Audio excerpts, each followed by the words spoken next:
A'udhu billahi minash shaitanir rajim. Bismillahir rahmanir rahim. Assalamu alaikum, brothers and sisters. Welcome to the Salat program, part 6. Today's topic will be niyat, meaning intention, and takbiratul ihram, the Allahu Akbar that we say when we start the Salat. So inshallah we will discuss both of these aspects of Salat, but as usual I will introduce this program with some riwayats and some traditional news that we have about Salat, what our urfa, our ulama had done in their lifetime and how they experienced Salat with them. I would like to introduce you an urfa. His name is Sheikh Hassan Ali Nakhud Isfahani.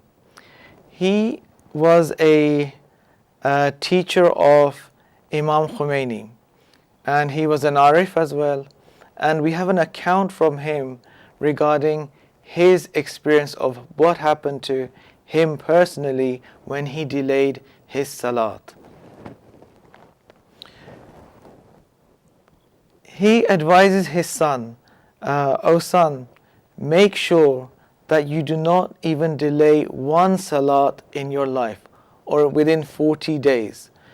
When he says delay, he means by qaza. So the prescribed time to read the certain Salat has passed, and now you've entered the other Salat's time. So for example, you need to read Zohr Asr during the Zohr Asr prayer time, but you've delayed it so much that now Maghrib Isha time has started, and now you are reading the Zohr Asr Salat."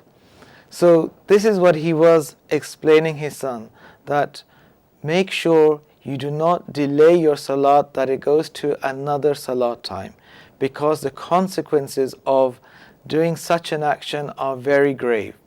He then explains to his son that there was a time when he missed his Fajr Salat. So there was a time when he missed his Fajr Salat, and he then had to pay a very grave price for that, a very expensive price he had to pay for missing his Fajr Salat. So this ulama had not missed any of his Salat. So since he started reading his Salat till the time he died, he had only missed one Salat. And because of missing that one Salat, it was the Fajr Salat, the 2 rakat Fajr Salat in the morning, he missed that Salat. And because of missing that Salat, his son died. So his son died because of missing that Salat. He tells his son that your brother died because of me missing my Fajr Salat. So this is a very serious price he had to pay. Now, not all of us will pay such a price for such a mistake, because his level was very high. He was an Arif. He was very high position in spirituality, and as I said, the higher you go, the dangerous it gets. So because the altitude of your spirituality is at a very high position, and when you're at a high position, then falling down or making a mistake can have a catastrophic effect in your life, such as we see in Sheikh Hassan's Ali's life, where he lost his son just because he missed one Salat in his lifetime. No, so not, for example, in 40 days or in 1 year he missed one Salat. No, in his lifetime he only missed one, and the serious implications of him missing that Salat were very, very serious. And people like myself, and I'm sure brothers and sisters yourself, will not be able to give such a price of losing your loved one for missing a Salat. But the reason I wanted to share this incident with you was so that it gives you an understanding of how serious this Salat worship is. To give an idea, as I have been giving since part 1, part 2, part 3, till now this part 6, that Salat is a worship that should not be taken lightly. And just another aspect before we move on to the niyat and the takbiratul ihram, was this, that those that do not pray Salat are a magnet for attracting disaster towards themselves. So if someone is in their house not reading salat, then they are attracting negative forces, disasters, calamities within their houses. And so if, for example, in a house there is a family where one member of that family is not praying salat, then because of that one member, he is jeopardizing or she is jeopardizing the whole family. The reason is because it is attracting negative forces towards your house. It is removing the blessings, the angels that bring blessings from the house. Therefore, try to make sure that all your household people perform the salat, as that can bring blessings, or neglecting it can bring disasters, as I've given in the previous parts examples of this. So moving on. So what is niyat? In English, niyat means intention. Intention are of three types.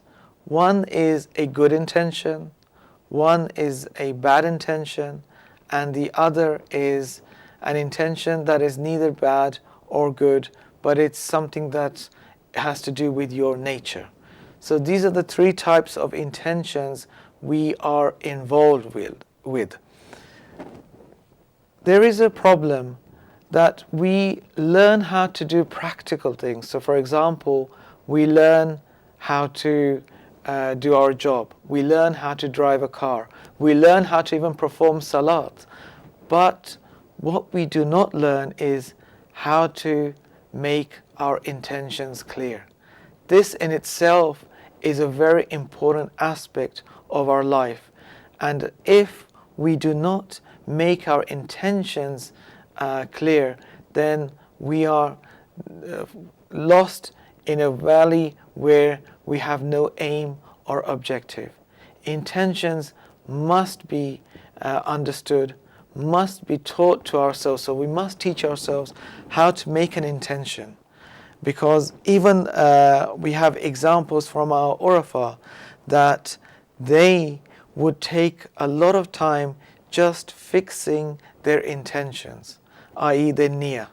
So they would spend a lot of time just to make sure that they have pure intentions. As I said, good intention means intentions for the will of Allah. So you're doing your amal or whatever action you're doing is for Allah. Then bad intention is something that you're doing against Allah and against your own self, against your own fitrah. What does that mean? That means that we're doing something that Allah has not prescribed. So we have an intention to do something against the laws of our Creator. So we're going against His rules, His ahkamat. And then you have an intention that is neither for the will of Allah and it is neither against the will of Allah. Which is, for example, you eat food because you want to sustain yourself. And that's your intention, just to make sure that you're able to sustain yourself. So there is no negative aspect in this intention, and there is no positive aspect in this intention. It's just a neutral intention, as I've explained.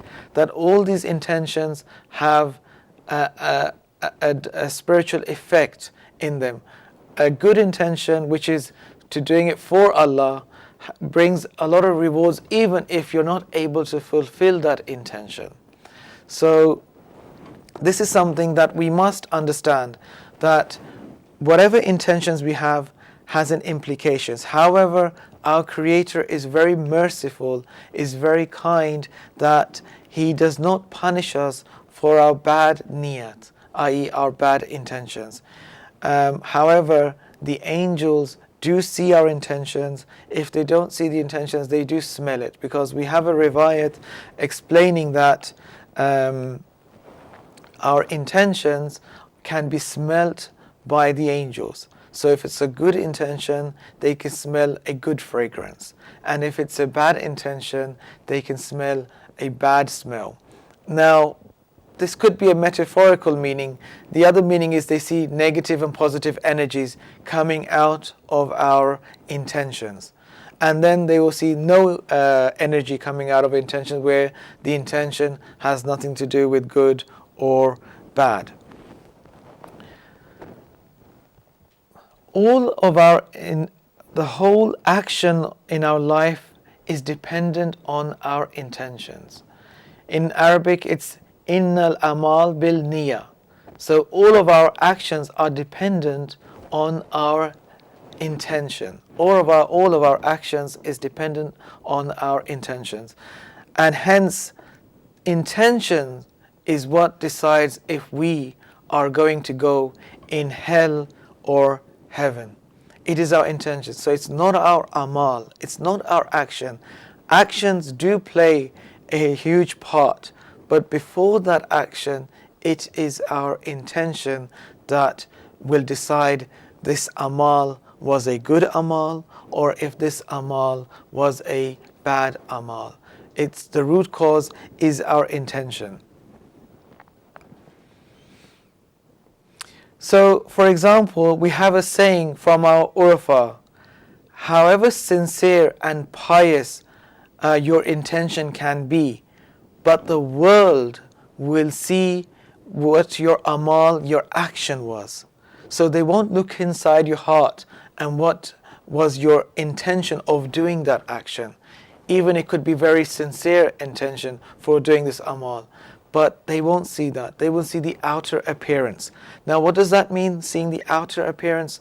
That means that they will look at and they will value it, they will judge it outwardly, not inside what you were thinking. So for example, if you did something small, then the world will see it as something small. If you did something big, but the world will not see that your intention wasn't for it to be something grand or big. However, this is for all things, these intentions. So whatever we do should be for Allah. And Allah sees not our actions, but Allah sees what is our intention. So to Allah reaches our intentions. And from that intention, Allah decides if that action we've done is of value or is of no value. So we could do something in the eyes of the world which is small, but in Allah's eyes it's something very big. And this is the difference between how the world sees our amal and how Allah sees our amal. Because the world sees the outer action of our amal, but Allah sees the inner aspect of our amal, which starts from the intention. Because you might be doing something good, and the outer world might see it as a good thing, as a good action, as a good deed, but your intention might be for something negative. And because your intention is for something negative and you want a negative outcome, but on the appearance it seems good, that is why Allah sees the inside and not the outside. Well, He does see the outside as well. That's wrong to say that He doesn't see the outside. He sees the outer and the inner. And what is important for Him is not the outer, but the inner side of our side, where we do not expose that to people in front of us. Other people cannot see what is inside our heart. They see what is outside of us. So they hear what we say, but they don't hear what we are intending to say from those words. Sometimes you will hear that people say one thing, but they mean another thing. And only Allah and His chosen people and the angels are aware of what is inside us, and they are able to make a better judgment of that. So moving on and expanding on this,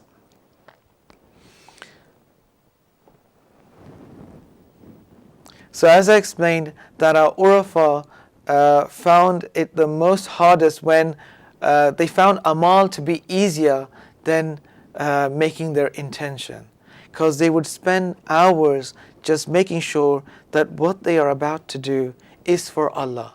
They were very cautious of the fact that they didn't want to perform anything that had to do with some other kind of intentions. Now, intention is a very sensitive issue or a topic, because you might think your intentions are good. You might think that you are implementing for God, but you will be deceiving yourself even inside you that you're doing it for God, but there will be other factors you might be doing that action for. For example, the best example is food. Now, we have inside us two types of energies, or two types of wishes, desires. One desire is to do something for Allah, and another desire is that we have to listen to our body itself, our nafs, our lower desires. For example, when hunger strikes, or when we feel hunger, now either we are going to eat because of this hunger, or we are going to eat because we need to eat that food so that we get energy to serve Allah. Now, this is a critical moment. What do we decide? Where does our intention go? Does it go towards our hunger, or does it go towards our will to worship Allah, to obey Allah? And this is where we can deceive ourselves. We might think we're doing it for Allah, but we're actually doing it to satisfy our desire. And how we can judge that is by seeing how we eat the food. For example, do we say Bismillahir Rahmanir Rahim before starting the food? That will give you an indication of if you ate that food for your Creator so that you can worship Him, or you ate it to satisfy your lower desires. And then, for example, after eating, do you say Shukr Alhamdulillah, I give thanks to Allah for finishing that food? If you do not do that, then that also shows that your intention was not for Allah, but it was just to satiate your lower desires, your hunger. And the way you eat that food, for example, if you consume a lot of that food and you make your stomach full to the top of it, where it's not recommended in Islam to do such a thing, then that is also an indication that you did not do it for Allah, but you did it for your lower desires. Now, this is to do with food. This is to do with other aspects of our lives. So intention is in all aspects of our life. While it can be for eating food, it can be for traveling, it can be for studying, it can be for so many aspects, and it also applies for our ibadat, our worship. So we have to have the right intention for our salat, for our roza, fasting, for our hajj, the pilgrimage that we have, for our zakat and khums. The intention has to be right. And it gets even more serious for salat. As I explained in our previous parts, that salat is the most important worship in the eyes of Allah. Therefore, our niyat, our intention has to be very sincere and very pure, because this is where shaitan will try to make our intentions flawed, i.e. he will try to add shirk, i.e. polytheism, in our intentions, in our niyat, because he knows if our niyat becomes sincere, then we have crossed a big hurdle in reading the salat and really reaching the ascension, the mi'raj to our Prophet, to our Creator. So this is where we have to understand how our niyat is, how our intention is. Now, there are some examples of understanding our niyat, how we can purify our niyat for our Creator. What we have to avoid is the word called riya. It's an Arabic word which means to do something other than for what you intend to do. So riya in Arabic means you're pretending to perform something for someone, but it's not for that individual, but it's for something else. So for example, we're reading salat, or we're performing salat, which should be wholly for our Creator, but we're doing it to please other people. Now, for example, how does that work? A best example I can give you is that you start reading your salat, and then you realize some people have entered into the mosque or wherever you are praying salat, and then you start making your salat long to show them that you're a pious person, you're a really religious person, and hence you start making the duration of the salat long.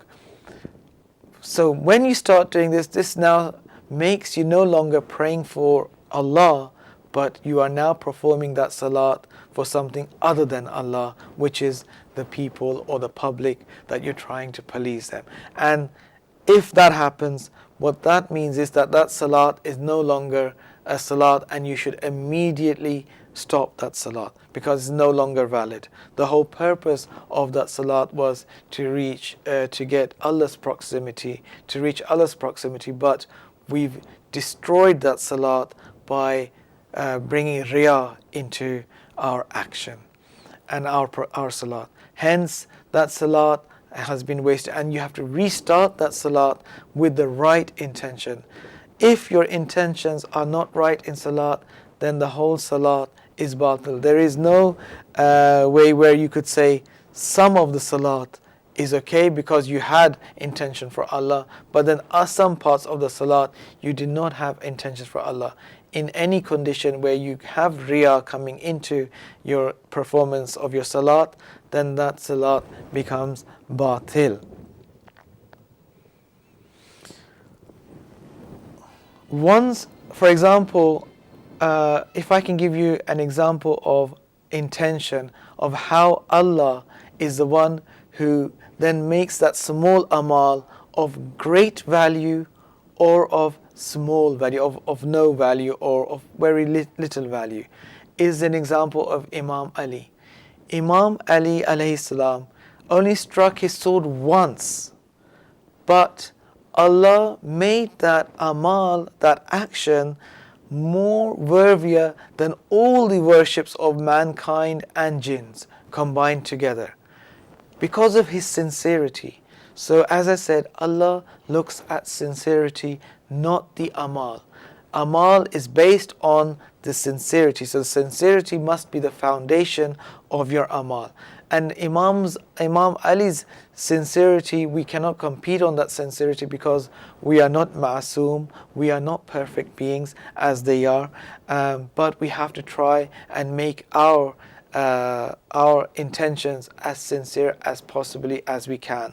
And the ways we can do those are by pondering over what we're doing and why we're doing it and for who are we doing it. As long as we answer these three questions, we know that our intention is as pure, as sincere as it can be. So someone who is a riyakar is a hypocrite. And there are four types of riyakari, or four types of deceptions we can bring into our salat, which I would like to share with you. The first is on the whole salat. Whole salat is based on riyah. Because we read to show our salat for Allah, even for a second or a moment, we think of something else, or our intention goes for someone else, then the whole salat is destroyed. So this is for the whole salat. Now, a second type of riyah is, the type of riyah is to have to read but kill two birds with one stone. Now, what do I mean by that? So, your intention was to pray salat for Allah, but you said, oh, why don't I kill two birds with one stone? I'm going to read this salat for Allah, but I will also try to show off with that salat so that I can get both things. Now remember, we believe in one God. We don't believe in two gods. We only believe in one God. Therefore, by bringing these two contradictory things together, by thinking you're killing two stones with one, killing two birds with one stone, you're actually doing the opposite. You're neither gaining that part of sincerity, and neither you're getting your salat accepted. So you can't have these two things in salat, where you're doing it for Allah and you're doing it for other than Allah. this also completely destroys the salat. 3. Riya in wajib parts of salat. So for example, you in the wajib parts of salat where you have to perform those deeds, they're not mustahab. Because if you do not perform those wajibats in the salat, then your salat becomes batil, i.e. invalid. And in those actions, or those compulsory actions, you have a moment of riya, or a feeling of riya, or a thought of riya, then again your salat is batil, is invalid, and you'll have to perform the salat again. How does that work? For example, you're reading the salat and you have to read one of the surahs because it's wajib to read a surah. Instead of your intention was to read a quick surah like Surah Kawthar. So you start reading, you want to read Surah Kawthar, but then someone comes into the place where you're worshipping, and you change that intention from reading Surah Kawthar, which is a small surah, and you read, for example, Surah Baqarah. For example, Surah Baqarah, as we all know, is the longest surah in the Quran, and you start reading that, just so that you show that person that your salat is you're a very religious and pious person, and you spend a lot of time in your salat. Because your intention changed from reading Surah Kawthar to reading Surah Baqarah, not for Allah, but for the other individual who's entered the room, therefore this also cancels the whole salat. So even though other parts of your salat, the other rukns or the pillars of salat were okay, but this specific wajib pillar, your intention had changed, this also cancels the whole salat. So as you can see, brothers and sisters, riya causes a lot of problems in our salat. This was the third aspect that I told you. Now, unfortunately, we have run out of time regarding riya, regarding our intention and takbiratul ihram. I wasn't able to finish this. Inshallah, in the next part, I will expand more further, because this we must control this action, this negative thinking, this negative intention, which is called riya. Because if we have riya of even a little dot, then our salat is in danger. Remember, as I gave you the example of an aeroplane, and I said salat is like an aeroplane which helps us soar to the skies of Allah's proximity. But then riya is that missile that fires on the aeroplane and destroys that aeroplane from reaching the proximity. Hence, the same applies for salat. It is that missile that if it hits salat, the whole salat explodes and we have nothing to achieve or show. Thank you very much, brothers and sisters, for watching the salat program. Inshallah, Allah helps us in our salat. Allah helps us in our intentions, that our intentions are only for our Creator and His chosen people, i.e. our Imam of our time. Thank you very much. Salam alaikum.